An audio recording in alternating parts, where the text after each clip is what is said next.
बिस्मिल्लाहिर्रहमानिर्रहीम। तो आज हम देखते हैं ब्लड टेस्ट, ठीक है, उनका ओवरव्यू देंगे हम।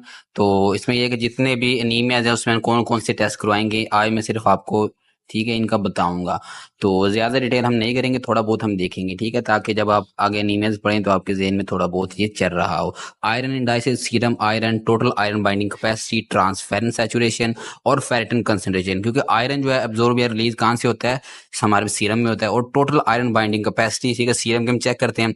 मुख्तलिफ प्रोटीन जो इसको ट्रांसफर करती हैं, बाइंड करे रखती हैं, उसमें मोस्टली ट्रांसफेरेंस मोस्ट कम है जो हम देखते हैं। इसके अलावा लैदा से ट्रांसफेरेंस सैचुरेशन हम देखते हैं, क्योंकि ये ट्रांसफर जो आयरन होता है इसी फॉर्म में होता है ब्लड में। और फेरेटन जो है ये स्टोर फॉर्म है आयरन की, ठीक है, इसके साथ आके प्रोटीन के साथ लगता है तो आयरन जो है वो स्टोर हो जाता है, ठीक है।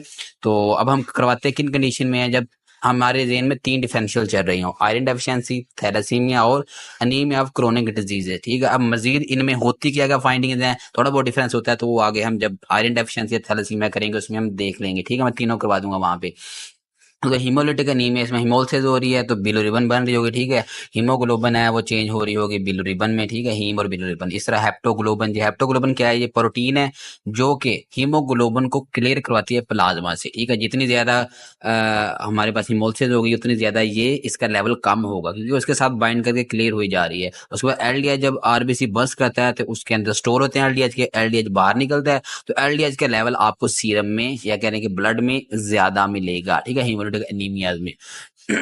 तो इसके बाद ये है कि अनकंजुगेट बिलीरुबिन बढ़ा, एलडीएच का लेवल बढ़ा और हेप्टोग्लोबिन याद रखें इसका लेवल कम होगा, ठीक है। उसका मेगैलोब्लास्टिक एनीमिया है तो ये मोस्टली प्रेग्नेंट लेडीज में आपको मिलता है। इसमें सीरम और आरबीसी के अंदर फोलेट और बी 12 लेवल देखते हैं, वेरी वेरी वेरी सिंपल, ठीक है। इसमें सिर्फ एक ही टेस्ट है। उसके बाद एबनॉर्मल हीमोग्लोबिन है तो वो थैलेसीमिया में होती है तो या किसी और डिजीज में हो तो हमने इलेक्ट्रोफ्रेसिस कराना दिया प्रोटीन की, ठीक है, उसमें एबनॉर्मल मिल जाती हैं। उसके बाद इम्यूनो हिमोलिटिक एनीमिया है, उसमें कॉम्स टेस्ट है, ठीक है, यानी ऑटो इम्यून में कॉम्स टेस्ट करवाते हैं। तो ये एमसीक्यू पॉइंट है आपका, ठीक है, यहाँ से कोई भी एमसीक्यू, मोस्टली ये एमसीक्यू फास्ट में भी आया हुआ है, ठीक है, एंटीबॉडी को डिटेक्ट करता है ये।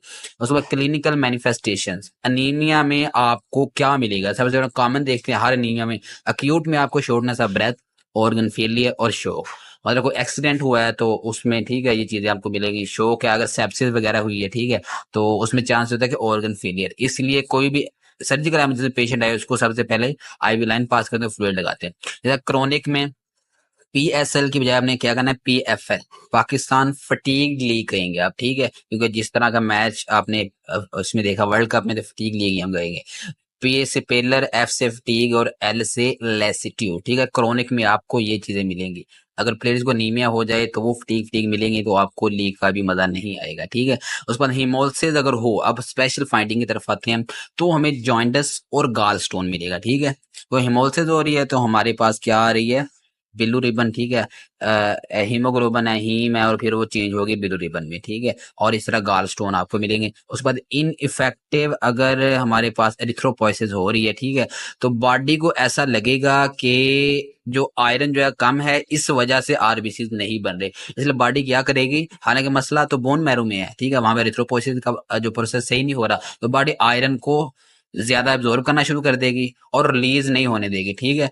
तो आयरन ओवरलोड होगा और हमारे पास हार्ट और दूसरे जो एंडोक्राइन ऑर्गन्स हैं उनमें जमा होना शुरू हो जाएगा आयरन और उनकी फेलियर होगी। उसके बाद सवेयर और कंजेनिटल एनीमिया है, मतलब थैलेसीमिया है या सिकल सेल है, ठीक है, उसमें ग्रोथ रिटार्डेशन होगी, ये मिलेगी आपको, ठीक है, बच्चे हैं।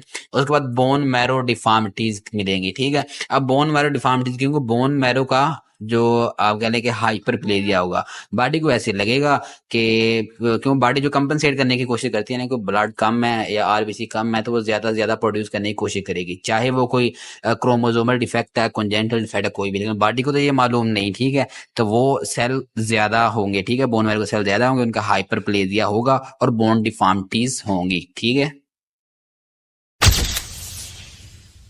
देखिए, ब्लड को मैं इतना टाइम इसलिए दे रहा हूँ कि ये बहुत बहुत बहुत इंपॉर्टेंट है, ठीक है। अब ये कि ओएसपी के आपके 20 स्टेशन होते हैं, जिसमें 5 स्टेशन सिर्फ और सिर्फ ब्लड में से आते हैं, ठीक है। और इसमें से 2 एससीक्यू हैं, 9 एमसीक्यूज हैं, ठीक है। और वाइवा भी जब होता है तो एक्सटर्नल या इंटरनल के पास सिर्फ एक के पास ब्लड होता है, ठीक है। तो इसलिए आपने ये ज्यादा अच्छे से करना है। अब हम हीमोलिटिक एनीमियाज है, ठीक है, वो देखते हैं। इसकी हम पहले ना कॉमन फीचर देखते हैं, ठीक है, जो आपको मिलेगा इंट्रोडक्शन क्या है इसका।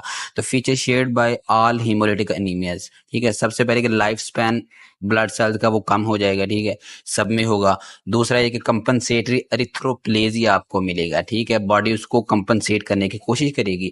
और तीसरा आपको रिटेंशन मिलेगी जो डिग्रेडेशन प्रोडक्ट्स हैं, ठीक है। इसमें हीम हो सकता है, आयरन हो सकता है, हीमोग्लोबिन हो सकता है, बिलिरुबिन हो सकता है। और बोन मैरो में आपको क्या मिलेगा, एरिथ्रॉइड हाइपरप्लेजिया, अगर उसके आप सैंपल लेंगे तो आपको ये मिलेगा। पेरिफेरल ब्लड में आपको रेटिकुलोसाइट काउंट जो है वो इंक्रीज मिलेगा। इमेच्योर सेल दी ब्लड में आना शुरू हो जाएंगे, ठीक है।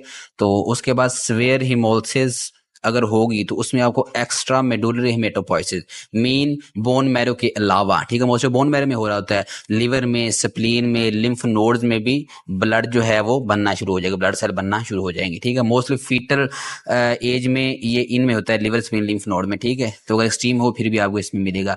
अब डिस्ट्रक्शन की हम देख लेते हैं। मोस्टली 2 टाइप्स हैं इसके, 2 टाइप्स में डिवाइड करते हैं, इंट्रावेस्कुलर और एक्स्ट्रावेस्कुलर, वेसल्स के अंदर और वेसल्स के बाहर। हम कंपैरिजन में देखेंगे, ठीक है। तो इस तरह अगर आप करेंगे आपकी डिफरेंशियल बहुत अच्छी होगी। अब हम देखते हैं कि डिफेक्टिव हार्ट वाल्व्स, ठीक है, इंट्रावेस्कुलर में, और अगर उसमें होगा तो टर्बुलेंस आएगी, ठीक है, ब्लड फ्लो में तो टूटेगा, टॉक्सन, हीट है, ये चीजें तोड़ेंगी, ठीक है, आरबीसी को। उसके अलावा एक्स्ट्रावेस्कुलर में क्या है, एक्सट्रीम अल्ट्रेशन ऑफ शेप, ठीक है, और इतनी चेंज हो कि वो स्प्लीनिक साइनोसाइड में स्ट्रक हो सके, ठीक है। वो जो बाइकनकेव होता है तो सेल किसी न किसी तरह गुजर जाता है, तो अगर शेप चेंज हो गई स्फीरोसाइटोसिस है वो नहीं गुजरता। इस तरह इधर हम देख लेते हैं हमें मिलेगा क्या, हीमोग्लोबिनीमिया, हीमोग्लोबिन यूरिया, हीमोसिड्रन यूरिया, ठीक है, ये आपको ब्लड में यूरिया में मिलेंगे। हीम हाइपर बिलिरुबिनीमिया, ठीक है, हीमोग्लोबिन जो है बिलिरुबिन में चेंज हो जाती है और फिर वो जॉइंटस काज करवाती है, ठीक है। जॉइंटस होगी, आपकी स्किन पेल पेल हो जाती है, ठीक है, आंखें हैं उसमें आपकी कंजक्टाइवा। और ये जॉइंटस, इसमें आपको सिर्फ एक्स्ट्रा जॉइंटस और पिगमेंट स्टोन, ठीक है, जॉइंटस मिलेगी, लेकिन हीमोग्लोबिनीमिया और ग्लोबन यूरिया आपको बिल्कुल नहीं। क्यों नहीं मिलेगा, क्योंकि एक्स्ट्रा वेस्कुलर ना, वेसल से बाहर हो रहा है, स्प्लीन में हो रहा है, तो वहां पे फैगोसाइट जो है, और जब ये आरबीसी को तोड़ रहे होते हैं तो इसके प्रोडक्ट है हीमोग्लोबिन है, इसको मजीद तोड़ते हैं, हीम में चेंज करते हैं, तो उसके बाद वो बिलिरुबिन बनती है, ठीक है। डायरेक्ट ब्लड में ये कोई चीज नहीं जाती, इसलिए ब्लड में चीज बढ़ती नहीं, तो ब्लड में क्या सिर्फ आपकी वो जाती है बिलिरुबिन, ठीक है। इस वजह से आपको सिर्फ जॉइंटस मिलती है, ठीक है। तो इसके अलावा अगर लिवर में हो रही हो ब्रेक डाउन तो वो उसमें बिलिरुबिन जो है वो जब गाल ब्लैडर में रिलीज होगी तो गाल ब्लैडर में ज्यादा होने की वजह से पिगमेंट स्टोन्स आपको मिल सकते हैं, ठीक है, गाल स्टोन। अगर गाल स्टोन किसी पेशेंट में मिले तो आपकी डिफरेंशियल किस तरफ जानी चाहिए, एक्स्ट्रा वेस्कुलर की तरफ, ठीक है। तो ये आपने थोड़ा ना इनमें ये फर्क देखना है। तो इसके बाद हम देखते हैं इसमें आपको हेप्टोग्लोबिन जो है इंट्रावेस्कुलर में कंप्लीटली डिप्लीट मिलेगी, ठीक है, मुकम्मल तौर पर खत्म हो जाएगी। ये क्या है, ये ऐसी प्रोटीन है जो हीमोग्लोबिन के साथ मिलती है और इसे क्लियर करती है प्लाज्मा से, ठीक है। इसलिए क्योंकि हीमोग्लोबिन इतनी ज्यादा आ जाएगी मुकम्मल तौर पर ये डिप्लीट हो जाएगा। और एलडीआई जो है आरबीसी जब बस्ट करता है तो उसमें से निकलता है बाहर, ठीक है, वो भी आपको ब्लड में ज्यादा मिलेगा, ठीक है, उसका लेवल इंक्रीज मिलेगा।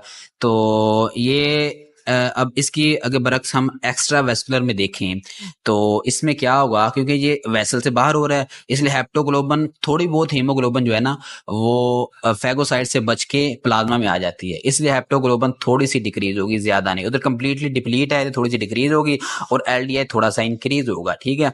इसी तरह स्प्लीनोमेगाली सिर्फ और सिर्फ आपको एक्स्ट्रा वेस्कुलर मिलेगी, क्योंकि स्प्लीन इसमें काम कर रही है। अब होती कि स्प्लीनोमेगाली रिएक्टिव हाइपरप्लेजिया आपको मिलता है मोनोन्यूक्लियर फैगोसाइट्स का, ठीक है। तो मैक्रोफेजेस हैं वो आगे क्योंकि काम यूनिक होता है इसलिए उनका रिएक्टिव हाइपरप्लेजिया होता है और स्प्लीनोमेगाली हो जाती है। बिस्मिल्लाह।